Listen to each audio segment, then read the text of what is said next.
Cassie, you have to help me. Look at me. I'm a mess. The fluorescent lights in the hospital hallway flickered above as Jared's voice cracked through the sterile air. His disheveled appearance should have tugged at my heartstrings, but right now there was only one feeling: anger. Help you? Why should I help the man who broke his promises and our family? You said you'd be there for us, Jared. Guess we both know how that turned out. This is your mess to clean up. I crossed my arms, glaring at him as he lay in the hospital bed, a jumble of wires and machines attached to him. Jared's eyes widened in desperation. Cassie, please. I know I've messed up. You think? I cut him off sharply. Every word he spoke felt like a knife twisting deeper into an open wound. My voice lowered, but the anger remained. You were never there. Always too busy, too distracted. Can you even name the last time we had dinner as a family? He averted his eyes, unable to meet my gaze. That was all the answer I needed. I stormed out of the room, leaving Jared behind. Outside, I took a deep breath, trying to calm my racing heart. But the memories of his neglect were too vivid. Back home, I found solace in routine. Our 6-year-old daughter, Ellie, ran to greet me, her tiny arms wrapping around my legs. Mom, you're home. Yes, sweetheart, I replied, lifting her into my arms and kissing her cheek. Scout, our faithful golden retriever, wagged his tail furiously, sensing the tension but offering silent support. How was your day? Good. Sarah took me to the park and we played with Scout. Can we do it again tomorrow? Her innocent excitement brought a bittersweet smile to my face. We'll see, Ellie, we'll see. My mind, however, was far from the park. It was still replaying the strained scene at the hospital. Later that night, I tucked Ellie into bed and sat down with a glass of wine. The house felt eerily empty without Jared's presence, but it had been like this for years. His career at the tech startup had consumed every part of him, leaving us with barely fragments of his time. The ringing phone interrupted my thoughts. Sarah's familiar voice greeted me on the other end. Hey, Cassie, how are you holding up? Not great, Sarah. You know, the usual. He's in the hospital now. What happened? She asked, concern etched in every word. Car accident, but it's not just that, it's everything. Years of neglect, empty promises. I'm done, Sarah. Cassie, she said gently, I know it's hard, but maybe this is a wake-up call for him? Wake-up call, I scoffed. He's had plenty of those. This is just another empty plea for sympathy. We chatted for a few more minutes before I hung up. Sarah had always been my rock, the one constant in my tumultuous life with Jared. But even she couldn't erase the pain that had been accumulating for years. I lay in bed, staring at the ceiling, my mind replaying Jared's pleading eyes. He had made his choices, and now it was time for me to make mine. The sleep that followed was anything but restful. My dreams were haunted by images of broken promises and lost time, but as dawn's light crept through the curtains, a new resolve settled over me. This was my life, my chance to reclaim what had been lost to Jared's indifference. I got out of bed with a sense of purpose. Today I would start to pick up the pieces, build something new, something better, for Ellie and for myself. With Scout by my side and Ellie's laughter as my guiding light, I knew I had the strength to face whatever lies ahead. I woke up with an unfamiliar determination. Today wasn't just another day surviving Jared's neglect. Today was different. Ellie sat at the breakfast table, her chubby fingers pushing scrambled eggs around her plate. Can Sarah take me to the park again? She asked, lifting her big, hopeful eyes to mine. Before I could reply, the phone rang. It was Sarah. Morning, Cassie. How are you feeling today? Her voice was warm, but there was an underlying tension I couldn't quite place. I'm fine, Sarah. Just trying to hold things together for Ellie, I said, watching my daughter smile with contentment over her breakfast, oblivious to the storm raging in my mind. Want to get some coffee later? I'll take Ellie with me to the park so you can have a breather, she suggested. Part of me wanted to say no. I didn't want to dump my problems on her again, but right now I desperately needed the support. Sure, that sounds good. Later at the cafe, the smell of freshly brewed coffee provided a brief respite from my chaotic thoughts. I can't keep doing this, Sarah, I blurted out as soon as we sat down. Jared's made it clear where his priorities lie, and it's not with us. I absently stirred my coffee, the spoon clinking against the porcelain cup. Sarah nodded, her eyes soft with understanding. I know it's hard, Cassie, but maybe things can change. Maybe this accident is what he needed to snap out of it. Sarah, he's had more chances than anyone deserves. I've sacrificed enough for his career, his dreams. What about mine? My voice cracked, the weight of my sacrifice finally surfacing. Sarah reached over, squeezing my hand. I get it. I really do. You gave up your law career, your independence. Anyone would be resentful. My thoughts flickered to my suburban upbringing. My parents had always been supportive, pushing me to follow my dreams. When I met Jared in college, he was full of ambition, and I was drawn to his drive. But somewhere along the way, I'd lost myself in his shadow. I used to be so independent, so sure of myself, I said quietly. Now I'm just Jared's wife, Ellie's mom. I miss who I was. Sarah's eyes were sympathetic. It's not too late to find her again. You're stronger than you think, Cassie. As we walked back home, I watched Sarah with Ellie. They were laughing together, Scout happily trotting alongside. They looked so carefree, a stark contrast to the turmoil inside me. Was it possible that Sarah knew more about Jared's actions than she let on? When we arrived home, I excused myself, saying I needed a moment to think. Alone in the quiet of my bedroom, I felt the familiar sense of bitterness gnawing at my heart. Jared had taken so much from me, my career, my self-worth, my trust. That night, as I tucked Ellie into bed, she gave me a hug so tight it almost broke my heart. Mom, can we have pancakes for breakfast tomorrow? Of course, sweetheart, I whispered, my voice thick with emotion. You and me, pancakes tomorrow morning. As I lay in bed listening to the soft hum of the house, a new resolve settled over me. No more waiting for Jared to change. No more clinging to a life that no longer existed. It was time to reclaim my future, to rebuild my life from the ground up. With Sarah pushing me along and Ellie's laughter guiding me, I could see a new path forming. It wouldn't be easy, but nothing worth fighting for ever was, and this was my battle to win. Ellie was bouncing with excitement, tugging at my hand. Mom, are we still going to the zoo today? You promised. I forced a smile. Of course, sweetheart. Just let me call your dad and confirm. But deep down, I had a sinking feeling. Dialing Jared's number, I felt the usual knot tighten in my stomach. He picked up after the fourth ring, sounding distracted. Cassie, what's up? I'm in a meeting. Jared, we're supposed to go to the zoo today. Ellie's been looking forward to it all week. There was a pause, and then the dreaded words came. I can't make it. There's an emergency at work. I'm really sorry. I felt the anger boiling inside me. You promised, Jared, again. I know. But I really can't help it this time. We'll go another day, I swear. I hung up without another word. Ellie's face fell when she saw my expression. Is Daddy not coming? I knelt down to her level, trying to keep my voice steady. No, honey. Daddy has to work. But don't worry, we'll have a great time, just you and me. We ended up having a fun day at the zoo, but Jared's absence was a dark cloud over the outing. When we got home, I noticed something unusual. Jared's car was in the driveway. Confused and a bit suspicious, I walked into the house.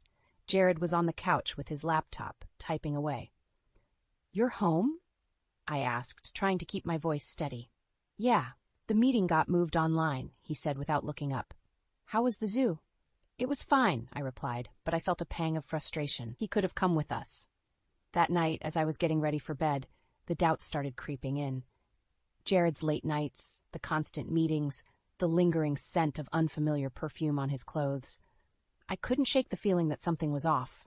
I called Sarah, needing to talk things out. Sarah, I think Jared is hiding something from me. He's been so distant, and it's not just about work. You're overthinking it, Cassie, she replied casually. He's busy with the startup, but if you really think something's up, maybe you should talk to him. It feels like there's more to it. Maybe I'm being paranoid, but I need to know the truth. Sarah hesitated. Look, I know you've been through a lot, but maybe he's just overwhelmed. Give him a chance to explain. Maybe you're right, I said, though I wasn't convinced. Thanks, Sarah. I'll talk to him. But the conversation only deepened my resolve. I needed answers. The next day, while Jared was at work, I decided to take a closer look at his things. In the closet, there it was, a small, expensive perfume bottle, definitely not mine. When Jared got home, I confronted him. Jared, what's this? I held up the perfume bottle. He looked taken aback. It's a client gift. There's nothing to worry about. But his hesitation spoke volumes. A client gift? Really, Jared? Why was it hidden in your suitcase? Cassie, it's not what you think. You're blowing this out of proportion, he said defensively. I don't believe you, I replied, my voice icy. We're not done with this conversation. As the days passed, my suspicions only grew. I decided to take matters into my own hands and hired a private investigator. I needed the truth, and I wasn't going to let Jared's lies hold me back any longer. When the investigator called with initial findings, I felt a mix of dread and anticipation. Jared's been meeting with a woman at odd hours, he said. My heart sank, but I thanked him and hung up. Jared's facade was starting to crumble, and I was determined to uncover every piece. This was only the beginning. I stared at the investigator's email, my hands trembling. Jared was definitely meeting a woman at odd hours. The investigator had sent pictures, grainy but clear enough. In every photo, they were too close, too comfortable for it to be purely professional. When Jared got home that evening, I couldn't mask my anger. We need to talk, I said, trying to keep my voice calm. What's wrong now? He asked, sounding more irritated than concerned. I took a deep breath and held out the printouts of the photos. Who is she, Jared? I deserve the truth. He glanced at the photos and then back at me, his face paling. Cassie, it's not what it looks like. Stop lying to me, I shouted, the hurt and betrayal boiling over. This isn't something I can just overlook. You've been meeting her, lying to my face, making me think I was paranoid. Okay, he said, raising his hands defensively.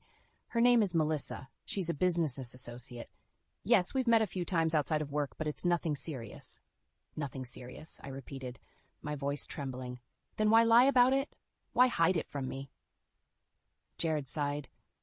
Because I knew you'd react like this. You're always doubting me, always thinking the worst. His words stung. I wanted to throw the photos at him, but opted to take a step back instead. If there's nothing serious, I want you to cut all ties with her. Now. He hesitated for a moment too long. Cassie, I can't just cut off business relationships like that. This is my job, my career. It was our family first, I snapped, my voice breaking slightly. You've already pushed us aside again and again. Now this? Jared sneered. Maybe if you weren't so focused on what I'm doing wrong, you'd see how much I do for this family. I bust my ass at work to give us a good life, and this is the thanks I get? I clenched my fists, the anger bubbling up again. A good life? You mean a life where Ellie barely knows her father, and I'm left to clean up after all your broken promises? Enough, Cassie, Jared shouted. I'm tired of this constant nagging. I can't deal with your insecurities on top of everything else. He stormed out, leaving me standing there, shaking with anger and hurt. His words echoed in my mind, but I knew I couldn't let them weaken my resolve. Early the next morning, I called Sarah. Can you come over? I need to talk. She arrived within the hour, concern etched on her face. What happened? I showed her the photos. He's been seeing someone else, Sarah. I'm done. I can't keep pretending everything's okay. Sarah's face paled slightly, but she quickly recovered. Cassie, I'm so sorry. I wish there was something I could do. There is, I said, my voice steely. Help me with Ellie. I need to figure out my next steps, and I can't do it alone. She nodded. Of course. Whatever you need. After she left, I sat down at the kitchen table, my mind racing. Jared had underestimated me, but that was going to change. I wasn't the clueless wife he thought I was. Later that day, I met with the private investigator. I need more evidence, something undeniable, I said. I need to know everything. The investigator nodded. I'll take care of it. In the meantime, I started to gather my own proofs. I dug through Jared's things, looking for anything that could give me more leverage. And then I found it. Another perfume bottle, hidden in his desk drawer, this one even more expensive and clearly used. My suspicions solidified into certainty. Jared was having an affair, and my so-called best friend had been keeping secrets from me as well. I felt the sting of betrayal deepening, but it also fueled my determination. As I tucked Ellie into bed that night, she looked up at me with those trusting eyes. Mom, everything okay? I smiled, brushing a lock of hair from her forehead. Yes, sweetheart, everything's going to be just fine. But inside, I knew it was far from over. The truth was out, and it was only a matter of time before both Jared and Sarah faced the consequences of their betrayals. The private investigator handed me an envelope filled with photos and documents. Mrs. McAllister, this is the proof you asked for. I took a deep breath and opened the envelope. The contents confirmed my worst fears. Jared's affair wasn't just a fling, it had been ongoing for months. And the woman? Sarah. My hands trembled as I flipped through the photos. Jared and Sarah, laughing at a restaurant, holding hands at the park, even checking into a hotel together. The betrayal felt like a stab in the heart, but it also ignited a fire of determination. "Thank you," I said to the investigator. "This is exactly what I needed." That night, I waited for Jared to get home. The moment he walked through the door, I confronted him. "Jared, we need to talk. Now." He looked annoyed. "Can it wait? I've had a long day." "No, it can't." I threw the photos on the coffee table. "Explain these." Jared's face went pale as he stared at the evidence. "Cassie, it's not what it looks like." "Don't lie to me," I shouted. "You've been cheating on me with Sarah. How could you?" Jared took a step back, and then his face twisted into anger. "So what if I have? You've been so damn self-righteous, always nagging. Sarah understands me, unlike you." "You're blaming me?" I felt the fury rise. "Do you realize what you've done to our family?" "Our family?" Jared sneered. "You mean the family I support while you sit around playing the victim?" I was done. "That's it. I want a divorce, Jared. I've already started the paperwork. You're not taking another day of my life." He laughed bitterly. "Good luck with that. You think you can just kick me out? I've worked too hard for what we have." "We'll see about that," I said coldly. "And don't think for a second that I'll let you take Ellie from me." As Jared stormed out of the house, I picked up my phone and called Sarah. "We need to talk. Now." She sounded hesitant, but agreed to come over. When she arrived, she looked nervous. "Cassie, what's going on?" I thrust the photos at her. "Care to explain?" Sarah's face turned white. "Cassie, Save it," I snapped. "How could you do this to me? You were my best friend." "Cassie, I didn't mean for this to happen," she pleaded. "I was lonely, and Jared, he was there. Spare me the excuses," I said, my voice trembling with anger. "You betrayed me, and I won't forget that." "I'm sorry," she said weakly. "I really am. Sorry's not good enough, Sarah. I've already filed for divorce, and Jared will be out of here soon. But you're dead to me." With that, I slammed the door in her face, tears streaming down my cheeks. The emotional weight was almost too much, but I knew I had to stay strong for Ellie. The next few days were a blur of legal meetings and painful conversations. I confided in my parents, who were beyond supportive. "You're doing the right thing, Cassie," my mom said, hugging me tightly. "We're here for you always." I met with my lawyer, laying out the evidence of Jared's infidelity. "I want full custody of Ellie," I insisted. "He doesn't deserve to be in her life." "We'll fight for that," the lawyer assured me, "and with the evidence you have, you stand a strong chance." As the days turned into weeks, I began to set the pieces of my new life in order. I enrolled in online courses to get back into law, something I'd put on hold for Jared. With my parents' help, I managed to create a stable, loving environment for Ellie. Jared moved out after the hearing, his arrogance finally tempered by the reality of his situation. Sarah, ostracized by our mutual friends, faded into the background of my life, a painful chapter I was determined to close. One evening, as I watched Ellie play in the garden, I felt a sense of peace. I'd faced betrayal and heartbreak, but I'd emerged stronger. This wasn't the end, it was a new beginning. The day of the confrontation arrived. I arranged a gathering at our house, inviting Jared and Sarah over under the pretense of discussing logistical arrangements following the divorce. It was perfect. They would least expect it there. Jared arrived first, looking annoyed. "What's this about, Cassie?" "Just wait," I replied curtly. Moments later, Sarah walked in. The air instantly grew thicker with tension. "What's going on?"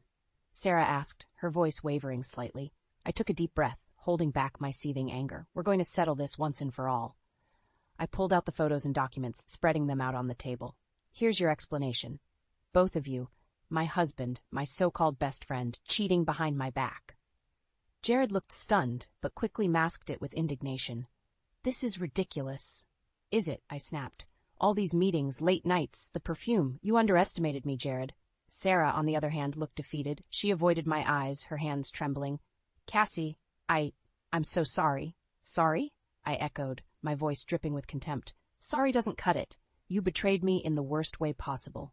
Jared scoffed. "So what's your plan here? Embarrass us so you can feel better?" "No." I said calmly, almost too calmly. "I'm here to make sure there's no denying what you've done. For the record, for the court, and for our daughter." Jared's face turned crimson with rage. You think you can use this against me? I'll fight you in court. You'll regret this, Cassie.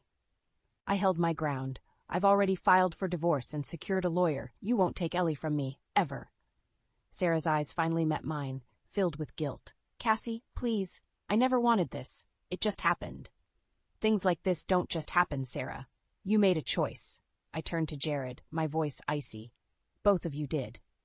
Jared, realizing the gravity of the situation, tried a different tactic. Cassie, think about Ellie. Do you want her to grow up with parents who are at each other's throats? I want Ellie to grow up knowing her mother stood up for herself, rather than staying in a toxic marriage. I motioned to the door. Now get out, both of you. They stumbled to the door, the shock of my resolve evident on their faces. As they left, the emotional weight finally lifted from my shoulders. This was the first step toward reclaiming my life and Ellie's. The following days were filled with legal procedures, but I remained unwavering. Jared tried to paint me as the unreasonable party, but with the evidence we had, his efforts fell flat. I won full custody of Ellie, and Jared was forced to move out, leaving me with the house. On the day the court finalized our divorce, I felt a wave of relief. I had done it. Ellie and I could finally start anew. Jared's career took a hit next. I tipped off his company about his affair. They didn't take kindly to the scandal, especially given the public nature of our legal battle. He was dismissed within the week.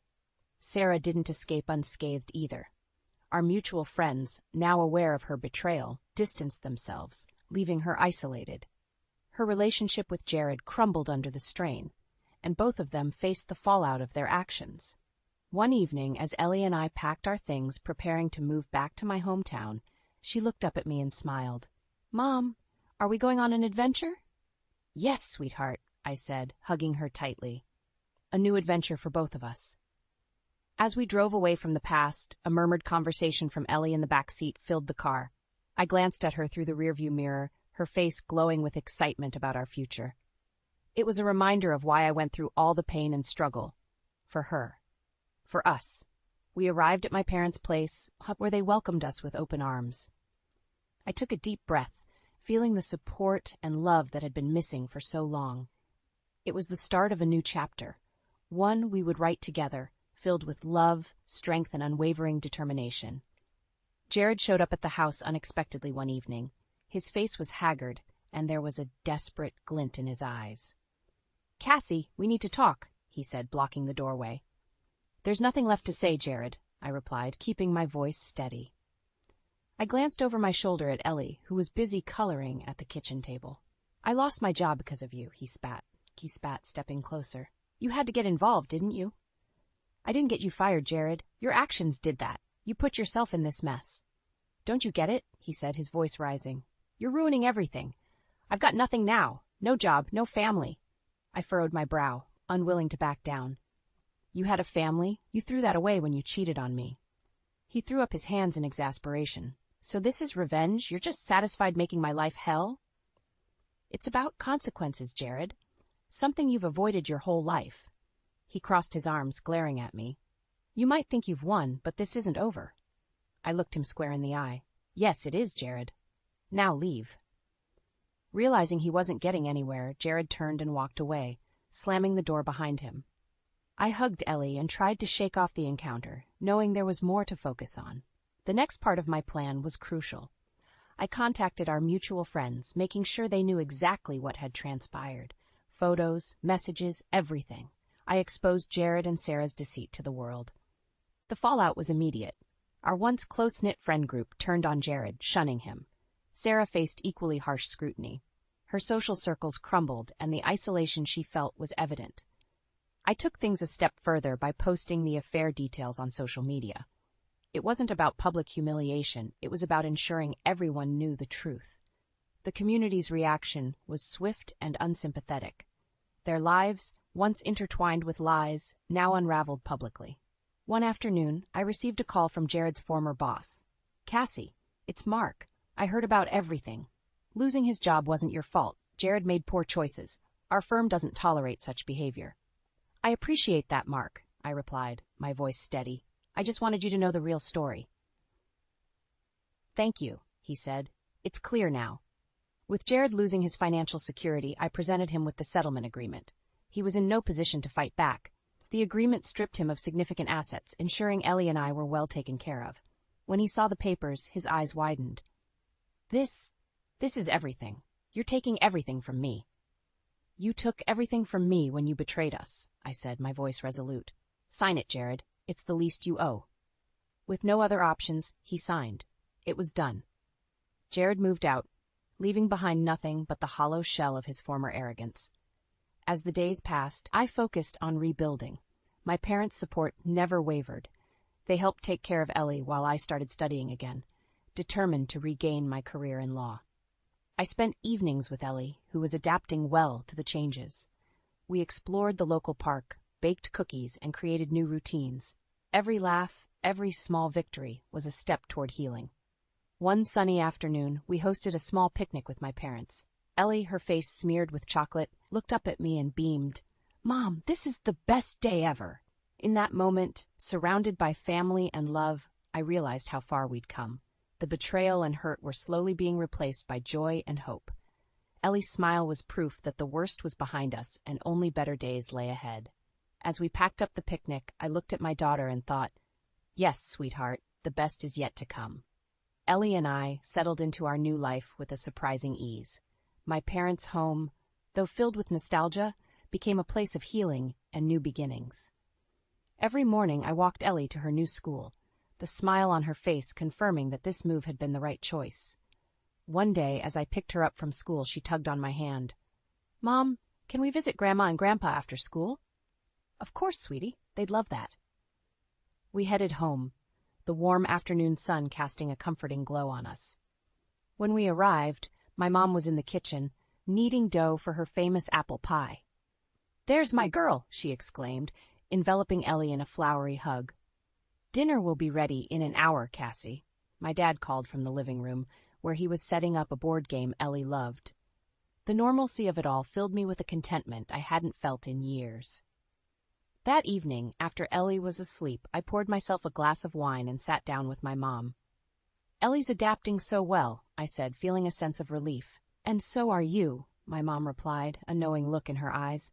You've been through a lot, but you're rediscovering yourself, Cassie. I think so, I said, feeling a touch of pride. I've started my law courses again. It feels good to do something for myself. This is your time, honey. You're stronger than you know, she said, squeezing my hand. Days turned into weeks, and the pieces of our new life began to fit together effortlessly. My studies kept me busy, but I always made time for Ellie, who continued to flourish. One afternoon, while I was working on a case study, my phone buzzed. It was a message from a mutual friend, Lisa. Jared's struggling. He lost the apartment, and Sarah moved out, the message read. Thought you'd want to know. I stared at the screen, feeling an unexpected mix of emotions. I walked over to the door, calling out for my mom. Can you watch Ellie for a bit? I need to take a walk. The evening air was crisp as I walked, my thoughts swirling. Jared's downfall had been swift and merciless. He had lost everything because of his own decisions. As I walked, I felt a strange sense of closure. That weekend, Ellie and I set up a small garden in my parents' backyard. Digging in the soil, planting seeds, and watching Ellie's excitement grow made me realize something important. This garden, much like our lives, was a new beginning. Ellie looked up, dirt smudged on her cheeks. Mom, can my flowers be pink? Of course, sweetheart, I said, smiling. We can plant all the pink flowers you want. As the flowers bloomed, so did my confidence. I began volunteering at a local legal aid clinic, helping single mothers navigate the complexities of custody and divorce.